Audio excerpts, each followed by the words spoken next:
Selamat datang di Mars Project. Kali ini kita akan membahas proses pembangunan kapal.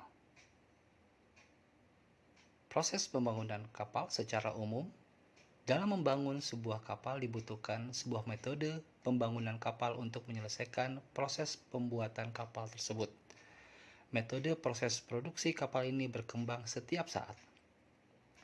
Perkembangan metode ini bertujuan untuk mempermudah dalam proses pengerjaan agar kapal dapat diselesaikan dengan waktu yang cepat.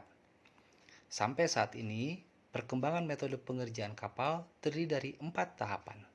Perkembangan ini berdasarkan teknologi yang digunakan dalam proses pekerjaan lambung dan juga pekerjaan outfittingnya. Yang pertama, metode konvensional. Metode ini memusatkan pekerjaan pada masing-masing sistem fungsional yang ada di kapal. Dengan kata lain, metode ini memandang kapal sebagai sebuah sistem.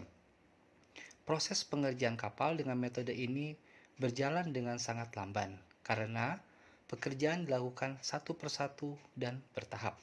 Pertama, lunas dipasang terlebih dahulu, kemudian gading-gading dipasang di kulitnya. Bila badan kapal hampir selesai dirakit, pekerjaan outfitting baru dimulai.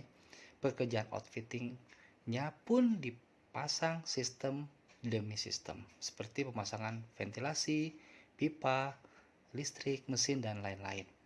Metode ini merupakan metode paling awal sehingga tingkat produktivitasnya pun masih sangat rendah. Mutu pekerjaan dengan metode ini masih sangat rendah juga karena hampir seluruh pekerjaan dilakukan secara manual pada Building Bird. Dengan proses pekerjaan secara manual tersebut, maka kegagalan pada proses pekerjaan sangat sering terjadi.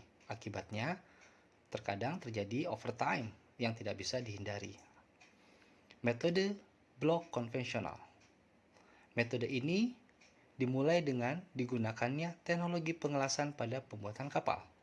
Dengan metode ini, material kapal dibuat menjadi sebuah section-section seperti geladak, kulit, dek,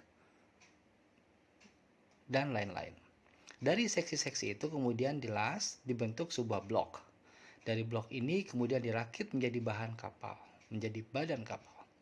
Pada metode pekerjaan ini, pemasangan outfitting dikerjakan pada blok maupun pada badan kapal. Pemasangan outfitting ini disebut sebagai pre-process outfitting.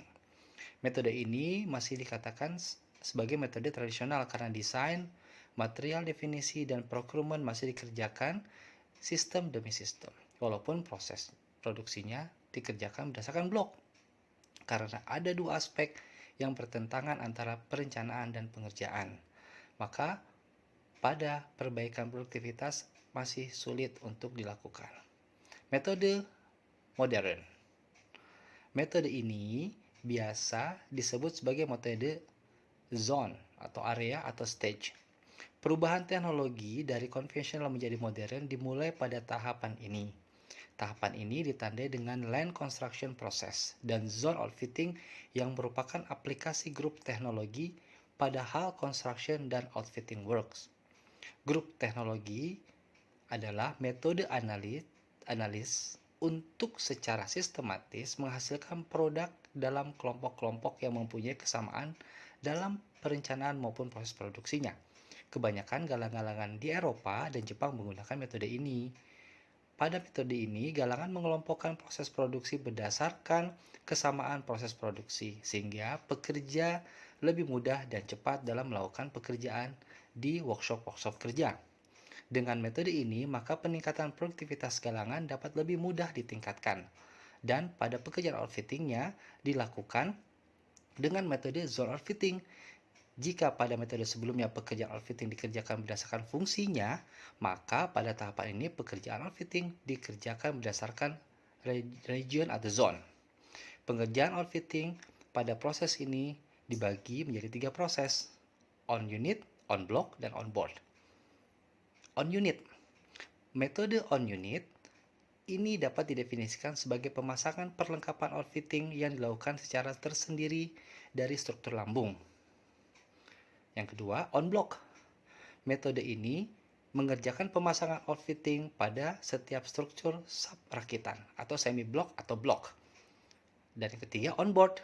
Pada metode ini, perakitan dan pemasangan perlengkapan outfitting dilakukan dengan cara erection, lambung, dan setelah peluncuran.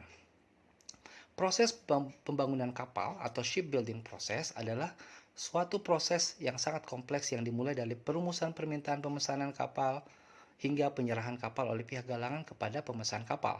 Oleh karena itu, galangan harus mampu menerjemahkan apa yang diinginkan pemesan kapal. Tahapan-tahapan dalam proses pembangunan kapal baru dapat diuraikan secara umum sebagai berikut. Yang pertama, tahapan pertama nih dalam proses pembangunan kapal adalah development atau owner's requirement yang memiliki arti perumusan persyaratan produk kapal oleh pemesan kapal seperti tipe kapal, daerah pelayaran yang akan dilalui, jenis muatan, jumlah muatan yang akan dibawa, kecepatan yang diinginkan, dan sebagainya. Hasil akhir yang diperoleh dari tahapan ini harus mencerminkan apa yang menjadi permintaan pemesanan oleh pemesan kapal dan bagaimana kapal tersebut diperuntukkan. Tahapan kedua dalam proses pembangunan kapal adalah preliminary concept design yang memiliki arti penentuan kapal awal secara karakteristiknya. Dalam hal ini, penyusunan preliminary concept design dapat dikerjakan oleh staff engineering atau design engineering maupun staff di galangan tersebut. Tahapan ini merupakan gambaran umum mengenai kapal yang akan dibangun. Hasil dari tahap ini adalah ukuran utama kapal, bentuk lambung kapal, rencana umum, perencanaan mesin, dan lain-lain. Tahapan ketiga dalam proses pembangunan kapal adalah kontrak desain yang memiliki arti pembangunan kontrak desain. Kontrak desain merupakan informasi lebih detail dari hasil pengembangan konsep desain. Informasi yang terdapat dalam kontrak desain harus cukup digunakan dalam mengestimasikan biaya dan waktu yang diperlukan dalam proses pembangunan kapal. Sama dengan tahap preliminary concept design, pekerjaan ini dapat dilakukan oleh desainer. Tahapan keempat dalam proses pembangunan kapal adalah bidding atau kontrak yang memiliki arti penandatanganan kontrak sesuai dengan desain yang disetujui. Penandatanganan kontrak tersebut dilakukan setelah estimasi biaya dan waktu didapat atau disetujui. Karena mahalnya biaya sebuah pembangunan kapal, maka proses penandatanganan kontrak biasanya berlangsung sangat lama dan sangat kompleks. Tahapan kelima dalam proses pembangunan kapal adalah detail desain dan planning yang memiliki arti pembuatan desain, perencanaan, dan penjadwalan yang lebih detail. Hal ini dikarenakan proses pembangunan kapal melibatkan banyak sekali komponen dan bahan baku yang harus dibeli. Dan tahapan keenam dalam proses pembangunan kapal adalah construction yang memiliki arti proses produksi tersebut. Proses pelaksanaan produksi yang sebenarnya dilakukan berdasarkan informasi-informasi detail yang terdapat dalam tahapan-tahapan sebelumnya. Nah, teman-teman, demikianlah metode pembangunan kapal yang bisa kami sampaikan pada kesempatan saat ini. Semoga teman-teman berkenan dan di-share ya informasi. Semoga yang lain bisa menerima pelajaran ini dengan baik. Terima kasih dan sampai jumpa di Mas Project Share Knowledge berikutnya.